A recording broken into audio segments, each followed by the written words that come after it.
evolution of flat panel displays, kinetic dynamics, and semiconductor history. You see all these theories repeated, but this particular case was a good one to look at initially. JC is not here. Oh, JC is in bed. Actually, this case was his idea, right? So he's not calling, but that's okay. We won't go. Okay, but this case was his idea originally, which was, it's interesting because the quant is involved in this whole bottom of the pyramid, right? Bottom of the pyramid, all those people for which, a lousy computer is good enough, right? It's like, oh, it'll never threaten your real notebook, you see.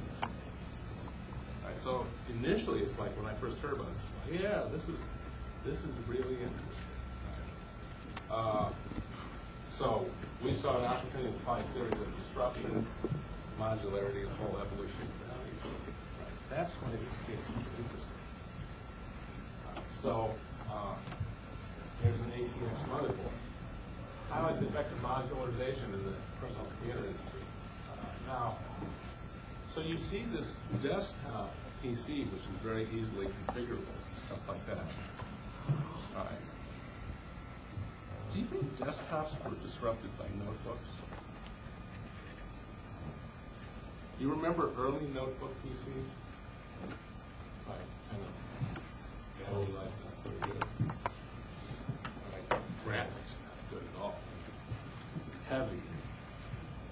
Small hard disk, not a lot of memory. Low speed, right. Never good. But for some classes of people, it was good enough. All right. But guess what? There was this performance improvement. It got better and better. All right. So you say, okay, so I can understand how notebooks can disrupt Dell. Or notebooks can disrupt desktops. Okay. And in fact, last year, more notebooks were shipped than desktops. Okay. And I don't think we're ever going to go back to more desktops being shipped than notebooks, right? Because the screens are bigger, the screen resolution is better. A notebook can do everything a desktop can do. Okay, if you look at a notebook, is it kind of modular or is it kind of integrated? It's kind of integrated, right? It's one kind of, it's because industrial design and all that, so it shifted to being integrated. What's Dell's business model based on? Modularity, right? There have been a number of us who've talked to Dell maybe 4 or 5 years ago saying, watch out, desktops are going to get attacked from below by notebooks because it's coming. And they ignored it. They ignored it because they were making so much money. And then what happened? Big trouble. Okay, and in fact, what you see is Dell, when they decided initially to go into the notebook business, they said, yes, but customers want configurability. Right? So what Dell does with their notebooks, until this year, they just changed. They would have Taiwan company make the notebook and ship it to their configuration center. And the configuration center would put in the memory or the hard disk or the software and stuff like that.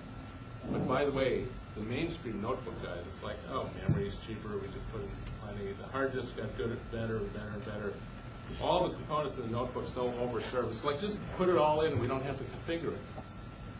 So Dell, since they still were playing a modular game in an integrated world, their costs were actually higher than HP's in the notebook business because they insisted on shipping it to configuration centers, so they added, a couple percentage points on cost, which is why HP passed it.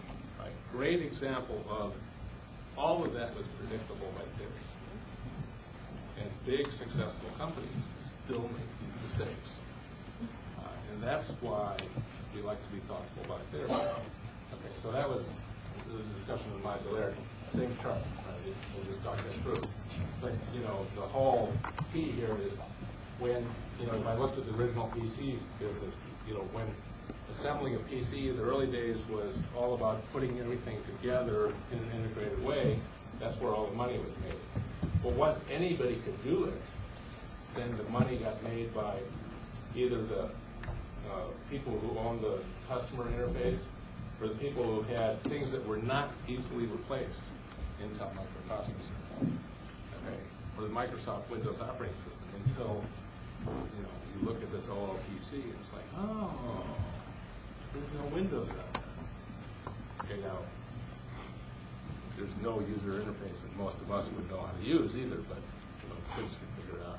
But so interesting application of theory. Okay. Sorry, I got ahead of myself. So there are multiple disruption scenarios here. Why notebooks disrupt desktops, by all PC competitors could disrupt notebooks. So, from disruption theory, the model is sort of like, if you look at all PC, it's kind of competing against non-consumption for people for which this thing is good enough. It just comes up from below. So, going after the bottom of the pyramid, underserved market, right, is this important? So that gives you some perspective about why, good concept, but you saw in the case why everybody was worried, because actually a lot of these people are saying, oh, disruption theory, I'm worrying about this. Right? A lot of people were worried about that. In fact, it's a classic low-end disruption.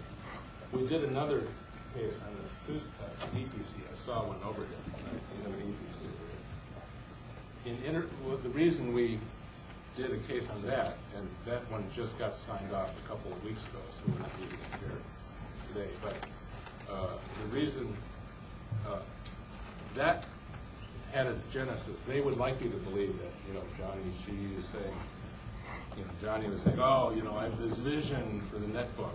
They were scared to death of what the whole PC would do. Okay. Intel was scared to death of that because it has an AMD chip in it. Okay, so what you don't know is Intel had all this inventory of chips, and they said, we're just going to give it away to a SUS tech.